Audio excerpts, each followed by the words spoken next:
जय हिंद दोस्तों। स्वागत है आपका जीएस एरा में। मेरा नाम है अंशुमान और आज हम लोग दोस्तों एक बहुत ही महत्वपूर्ण बहुत ही इंपॉर्टेंट टॉपिक पे बात करने वाले हैं।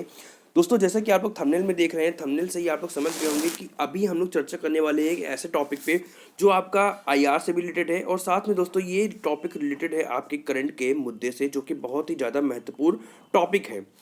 दोस्तों हम लोग इस टॉपिक के बारे में बात करेंगे एक एक करके पूरी तरीके से विस्तार से, जो कि हमारे वनडे एग्जाम से लेकर के आपके पीसीएस के एग्जाम तक में सारे एग्जामों के लिए, यहाँ तक कि यूपीएससी के एग्जाम के लिए भी बहुत ही ज़्यादा महत्वपूर्ण होने वाला है।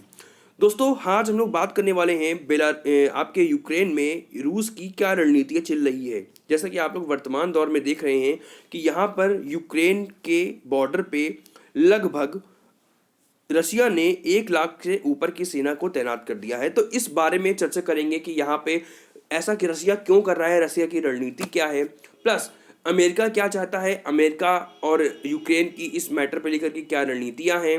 साथ में हम लोग चर्चा करेंगे कि शीत युद्ध के दौर में थोड़ा सा हम लोग इतिहास में जाते हुए यूक्रेन को लेकर के रशिया की क्या इंपॉर्टेंस है, पूरी पुतिन की क्या सोच है, व्लादिमीर पुतिन की क्या सोच है। साथ में हम लोग देखेंगे जो इस एरिया को, यूक्रेन का, आपका तुर्की का एरिया है, ब्लैक सी का एरिया है, इसको लेकर के रशिया की क्या इंपॉर्टेंस है। इन सारी चीज़ों पे हम लोग एक एक करके चर्चा करेंगे। तो दोस्तों वीडियो लास्ट तक सुनिएगा, बहुत ही ज़्यादा आपके लिए महत्वपूर्ण होने वाला है। तो दोस्तों पहले हम लोग वीडियो अपना स्टार्ट करें कि क्या मुद्दा है वर्तमान में चल रहा है। उसके पहले हम लोग देखेंगे यूक्रेन की पोजीशन को, यूक्रेन कहाँ पे है।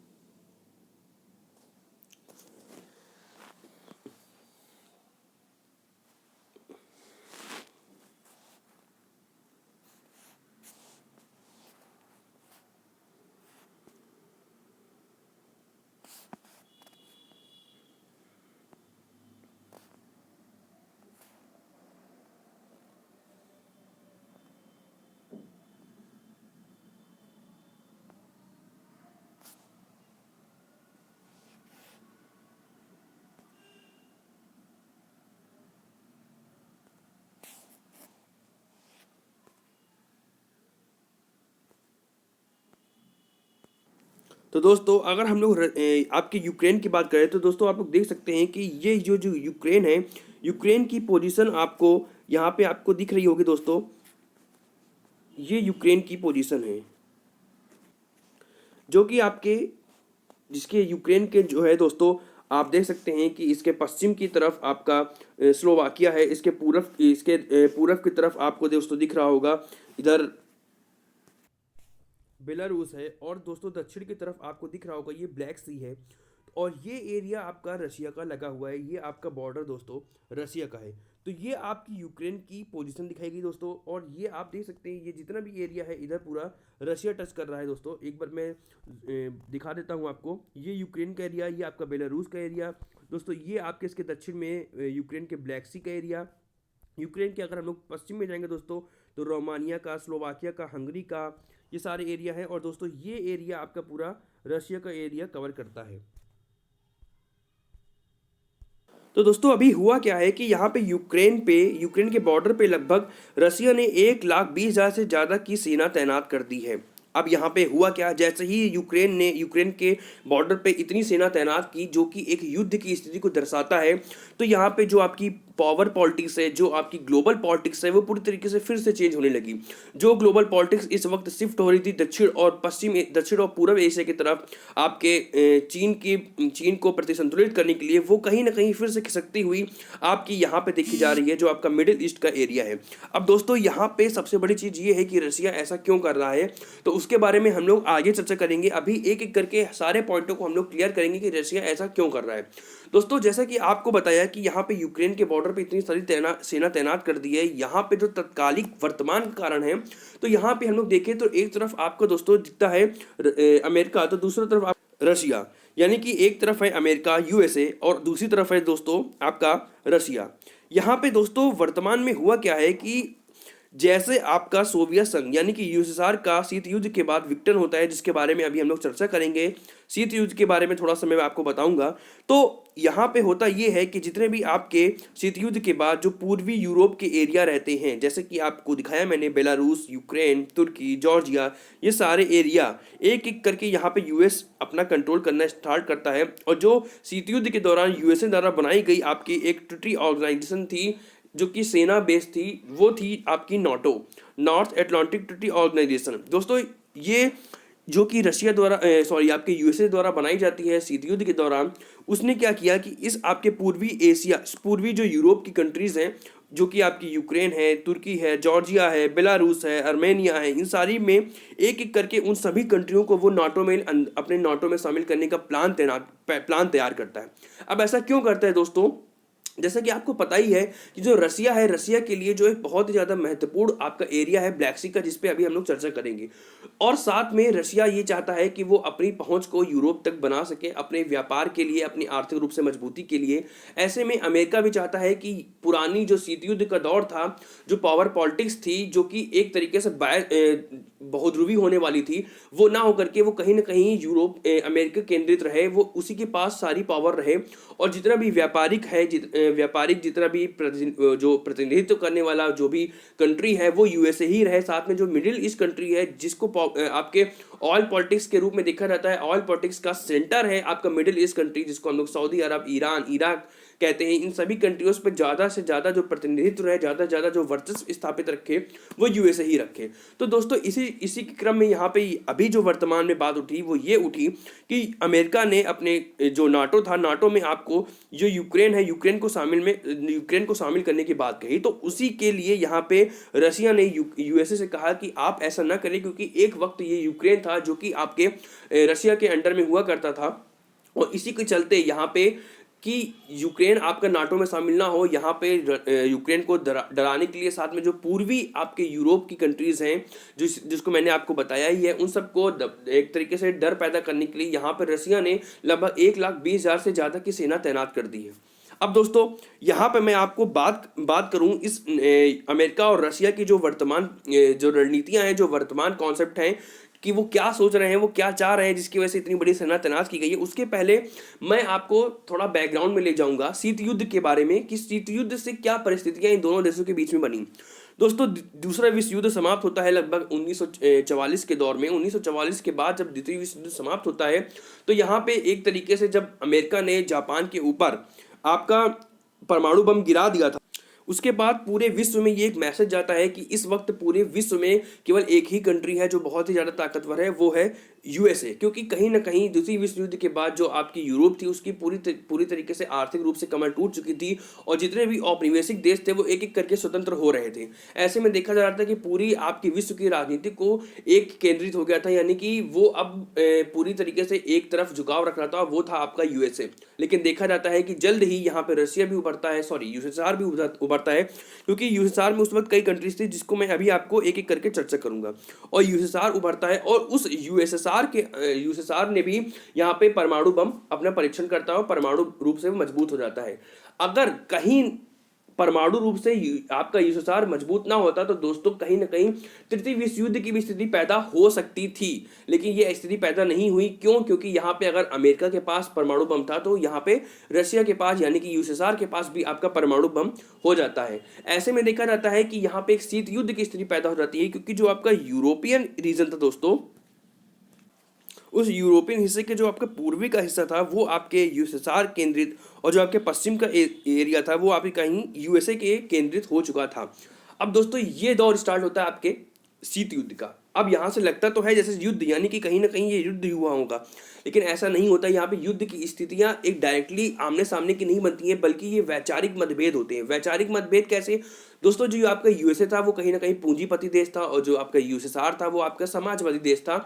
यहाँ पे जो धाराएं, जो आपकी विचारधाराएं थी, ये प्रभावित कर रही थी, एक दूसरे के बीच में कॉन्फ्लिक्ट ये पैदा कर रहे थे। और इसी के चलते देखा जाता है कि अगर एक कंट्री डिफेंस रूप से अपने में कुछ आपका आविष्कार करती थी, तो दूसरी कंट्री भी करती थी। अगर एक कंट्री आर्थिक रूप से कोई काम करती थी, तो दूसरी कंट्री भी करती थी, यानी कि दोनों के दोनों देश एक दूसरे को प्रतिसंतुलित करने का काम कर रहे थे। और ये होड़ काफ़ी लंबी चलती है। लेकिन दोस्तों एक समय के बाद देखा जाता है कि आपका 1980 के दौर के बाद से ही देखा जाने लगता है कि जो आपका यूएसएसआर था वो आर्थिक रूप से काफ़ी ज़्यादा कमज़ोर होने लगता है, क्योंकि इसका रीज़न था दोस्तों कि वो पूरी तरीके से राज्य केंद्रित था, और राज्य केंद्रित होने की वजह से वहाँ पे जो आपके दोस्तों व्यापार था वो बहुत ज़्यादा बढ़ नहीं पा रहा था।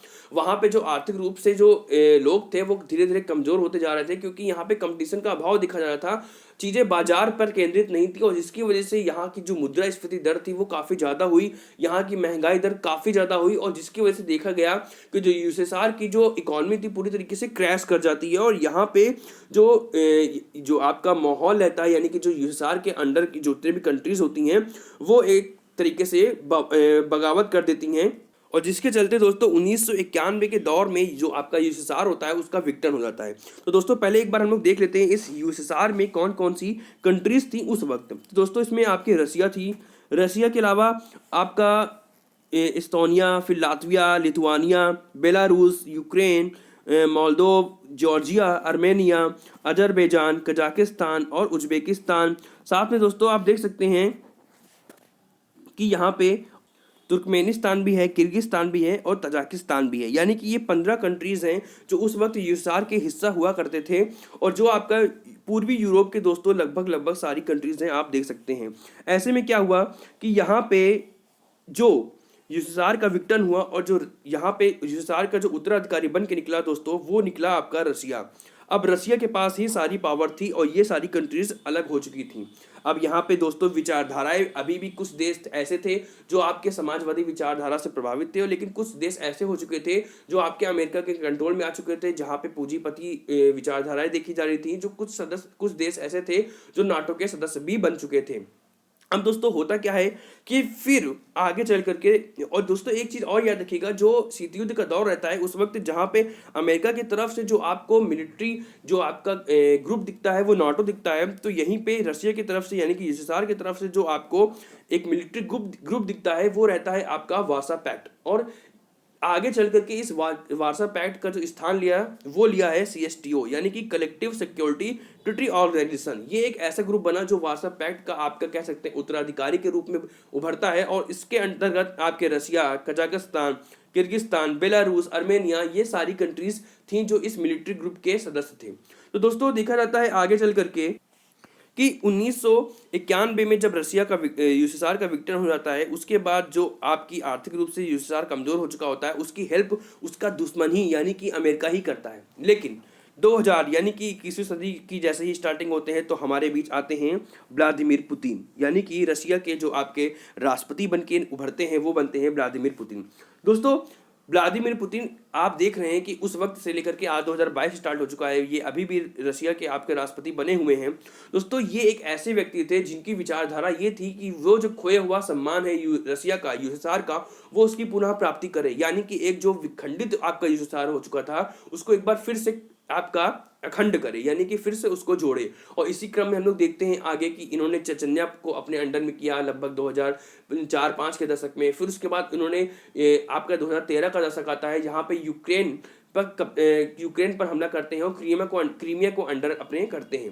दोस्तों अगर हम लोग यूक्रेन की 2013 और 14 की बात करें तो ये बहुत ही महत्वपूर्ण है, क्योंकि ये क्वेश्चन यूपीएससी कई बार पूछ चुका है कि यूक्रेन से क्रीमिया को कब अलग किया गया और इससे क्या इम्पैक्ट पड़ा। तो दोस्तों अगर इस बारे में बात करें तो उस वक्त के आपके जो यूक्रेन के राष्ट्रपति थे वो थे विक्टर यानुकोविच। अब होता क्या है 2013 में कि ईयू ने यानी कि यूरोपियन यूनियन ने अपना एक एग्रीमेंट तैयार किया जिसमें यूक्रेन को उसमें जो है शामिल होना था, और उन्होंने यानी कि जो उस वक्त के तत्कालीन जो राष्ट्रपति रहते हैं विक्टर यानुकोविच वो शामिल होने से मना कर देते हैं। ऐसे में उस यूक्रेन के अंदर काफ़ी ज़्यादा प्रोटेस्ट किया जाता है जो यूरोप के समर्थित लोग होते हैं, और उसको दबाने के चक्कर में लगभग 100 से ज़्यादा लोगों की मौत हो जाती है। ऐसे में यूक्रेन की जो आपकी पार्लियामेंट होती है वो विक्टर यानुकोविच को हटाते हैं और एक ऐसे व्यक्ति को राष्ट्रपति बनाते हैं जो कहीं ना कहीं यूएसए की तरफ झुकाव रखते हैं। ऐसे में क्या होता है कि यूक्रेन के ऊपर अटैक करता है कौन? रसिया। क्यों? क्योंकि अब जो राष्ट्रपति बन चुके थे वो रसिया के समर्थित नहीं थे बल्कि रूस आपके अमेरिका के समर्थित थे। और ऐसे में देखा जाता है कि जो आपका सीएसटीओ होता है जिसका भी मैंने बताया कलेक्टिव सिक्योरिटी ट्रीटी ऑर्गेनाइजेशन, ये ग्रुप आपका एक तरीके से आपकी यूक्रेन के ऊपर अटैक करता है और आपका जो क्रीमिया का रीजन होता है इस क्रीमिया के रीजन को अलग कर देते हैं, जो कि आपके यूक्रेन के दक्षिण में पड़ता है। ऐसे में क्या होता है दोस्तों कि 2014 में जहाँ पे G8 कंट्रीज थी, उस कंट्रीज में आपका 8वां सदस्य आपका रसिया होता है। और जब क्रीमिया पर अटैक कर लेता है और क्रीमिया को अपने अंडर में कर लेता है रसिया, तो यहाँ पे रसिया को G8 कंट्री से हटा दिया जाता है और एक बार पुनः G7 कंट्री ही बचता है। अब यहाँ पे होता क्या है दोस्तों कि एक तरीके से व्लादिमीर पुतिन की एक वो सोच दिखती है, वो विचारधारा दिखती है, जो कहीं ना कहीं यह दर्शाती है कि वो अपनी पुरानी खोई हुई जो सम्मान है, खोई हुई जो प्रतिष्ठा है, जो खोया हुआ ये यूएसएसआर रीजन था, उसको वो पुनः प्राप्त करना चाहते हैं। और इसी क्रम में दोस्तों देखा जाता है वर्तमान में ही कि यूक्रेन जो कि आपके नाटो के अंतर्गत शामिल होने की बात यहाँ पे चल रही थी, इसको अपने अंडर में लेने के लिए, इस एरिया को अपने अंडर में लेने के लिए यहाँ पे व्लादिमीर पुतिन ने लगभग 1,20,000 की सेना दोस्तों तैयार कर दी। अब दोस्तों यहाँ पे बात ये है कि यहाँ पे व्लादिमीर पुतिन ऐसा चाहते क्यों है। ये तो आपके फ्रंट की बात हो गई कि नाटो में शामिल होना चाहता है, नाटो में आपका यूक्रेन शामिल होना चाहता है, और इसकी वजह से यहाँ पे ये देखा जा रहा है कि जो आपका रसिया है उसने वहाँ पे आपका एक तरीके से सेना तैनात कर दी। लेकिन इसके पीछे यानी कि इसके हिडन भी कुछ कहानी है जो आपको बताना और आपको जानना दोस्तों बहुत ज़्यादा महत्वपूर्ण है। दोस्तों देखिए, होता क्या है कि कोई भी देश होता है, उसकी जो विदेश नीति होती है उसको निर्धारित करने वाले कई सारे तत्व होते हैं, कई सारे कारक होते हैं, और उन्हीं कारकों में दोस्तों एक सबसे महत्वपूर्ण कारक होता है उस कंट्री की भौगोलिक स्थिति। तो दोस्तों अगर हम लोग रशिया की बात, तो रशिया की जो दोस्तों भौगोलिक स्थिति है वो कुछ इस प्रकार की है कि जहां रशिया के उत्तर और जो आपका पूर्व का हिस्सा है वो लगभग पूरी तरीके से बर्फ से ढका हुआ है, और जो रशिया के आपके दोस्तों पश्चिम का एरिया है, आप पश्चिम का एरिया देखेंगे रशिया के, तो इस पश्चिम के एरिया में मैक्सिमम आबादी रहती है, और जो उसके पूर्व का हिस्सा है दोस्तों, यहाँ पे केवल बर्फ ही बर्फ है। इसके चलते क्या होता है कि रसिया इस क्षेत्र का ज़्यादा यूज़ नहीं कर पाती। और दोस्तों ये जो रीज़न है आप लोग समझिएगा कि ये मैक्सिमम आपके प्राकृतिक गैस यहाँ पे पाई जाती है। लेकिन प्राकृतिक गैस पाई तो जाती है, लेकिन जो रसिया की पॉपुलेशन है वो आपके पश्चिम के एरिया में रहती है, यानी कि जो यूरोप से लगा हुआ रीजन है, क्योंकि आपको पता है कि रसिया एक ऐसी कंट्री है जो आपके यूरोप और एशिया दोनों के साथ सीमा साझा करती है। अब दोस्तों ऐसे में क्या होता है कि अगर यहाँ तक उसको अपनी गैस पाइपलाइन को ले जाना है रसिया को, तो काफ़ी ज़्यादा खर्चा लगेगा, क्योंकि ये काफ़ी इसकी लंबी डिस्टेंस होगी।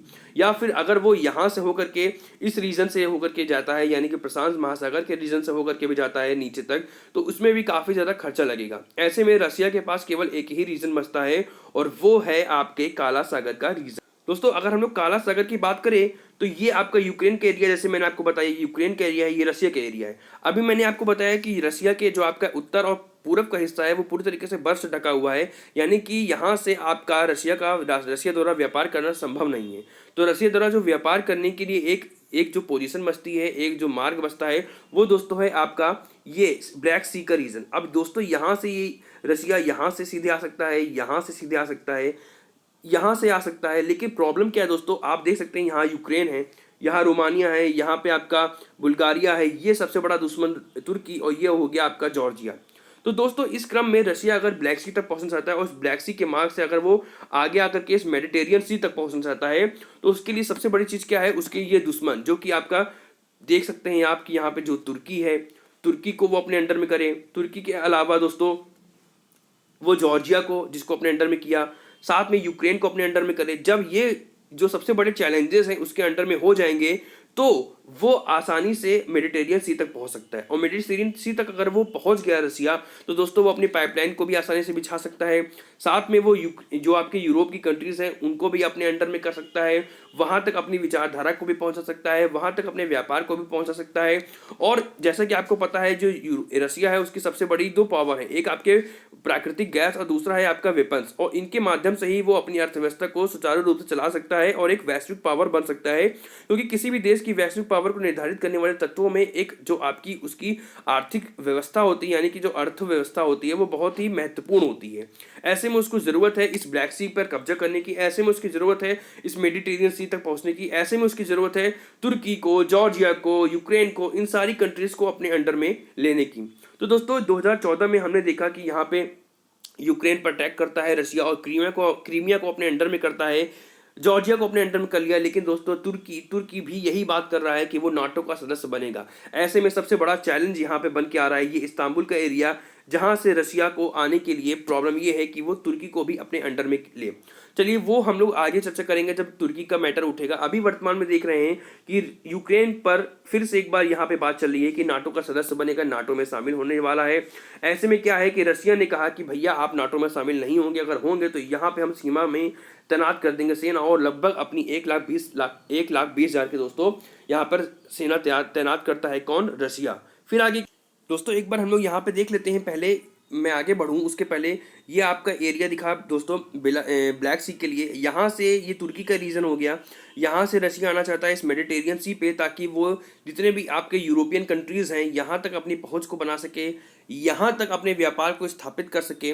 साथ में दोस्तों इस वक्त देखा जा रहा है कि जो आपके मिडिल ईस्ट का एरिया है, जैसे कि आपके यमन का एरिया, सऊदी अरब का एरिया, ओमान का एरिया, ईरान का एरिया, यहाँ पे भी इस समय काफ़ी ज़्यादा कॉन्फ्लिक्ट चल रहे हैं। तो ऐसे में जो ईरान समर्थित है, जो इराक समर्थित देश है, वो है रशिया, क्योंकि ये एक तरीके से आपके शिया कंट्रीज़ हैं। तो वो चाहता है कि अपने जो व्यापार है वो इस मेडिटेरियन सी के माध्यम से वो लाल सागर पहुँचे, और इस लाल सागर के माध्यम से एक एक करके वो यहाँ से होकर के अरेबियन सी तक पहुंचे। और दोस्तों यहाँ पे सबसे बड़ी चीज़ क्या है, अरेबियन सी तक पहुंच गया तो उसके लिए भारत तक पहुंचना आसान हो जाएगा, उसके लिए आपके दक्षिण के एरिया तक, साथ में अफ्रीका तक पहुंचना, साथ में इधर आपके चाइनीज़ कंट्रीज, आपके दक्षिण और पूर्वी एशिया तक पहुंचना बहुत ही ज़्यादा रशिया के लिए आसान हो जाएगा। लेकिन दोस्तों सबसे बड़ी समस्या क्या आ रही है, ये एरिया, जैसे कि तुर्की के एरिया को मैंने बताया वैसे ये एरिया की भी समस्या आ रही है, क्योंकि जो अभी तक दोस्तों क्या है कि यमन में आपके हुतई कम्युनिटीज़ है जो कि आपके ईरान समर्थित है, और ईरान समर्थित आपका रशिया भी है।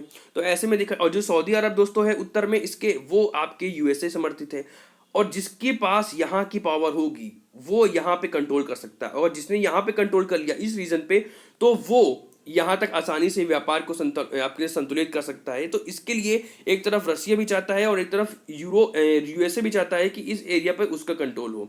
तो इस वजह से दोस्तों कहीं ना कहीं ये बात लगातार उठ रही है कि जो आपके काला सागर का एरिया है, जिससे लगा हुआ आपका यूक्रेन का रीजन है, जिससे लगा हुआ आपका तुर्की का रीजन है, इन सारे रीजनों के चक्कर में, क्योंकि सबसे बड़ा चक्कर किसका है, काला सागर का चक्कर है, यहाँ पे रशिया चाहता है कि पूरी तरीके से यहाँ पे कंट्रोल किसका हो, रशिया का हो। तो मेन कॉन्फ्लिक्ट का रीजन जो है दोस्तों वो यही है कि काला सागर तक रशिया पहुंचे, और काला सागर पे एक पूरा कंट्रोल होने के बाद वो आपके मेडिटेरियन सी तक पहुंचे। तो ये पूरा कॉन्फ्लिक्ट था दोस्तों जो वर्तमान में चल रहा है यूक्रेन और रशिया के बीच में। साथ में जो इसमें अमेरिका की क्या आपकी रणनीतियां हैं, अमेरिका क्या चाहता है, साथ में मैंने आपको बताया काला सागर की इंपॉर्टेंस, मेडिटेरियन सी की इंपॉर्टेंस, रेड सी की इंपॉर्टेंस, और अरब सागर तक अगर रशिया पहुंच गया तो वहां से उसको भारत के साथ व्यापार करना आसान हो जाएगा। तो दोस्तों ये आज का पूरा टॉपिक था। अभी जैसा आगे जितना भी मैटर इनका चलेगा, जितनी भी आपके कॉन्फ्लिक्ट बढ़ेगा, जो भी होगा, वो सारी चीज़ें हम लोग एक एक करके चर्चा करेंगे। तो दोस्तों वीडियो अगर पसंद आया हो तो लाइक करिएगा, शेयर करिएगा, सब्सक्राइब करिएगा। दोस्तों नेक्स्ट वीडियो में मिलते हैं जहां पे हम लोग ऐसे ही कुछ ज्वलंत आजकल के बारे में चर्चा करेंगे। मिलते हैं अगले वीडियो में। जय हिंद।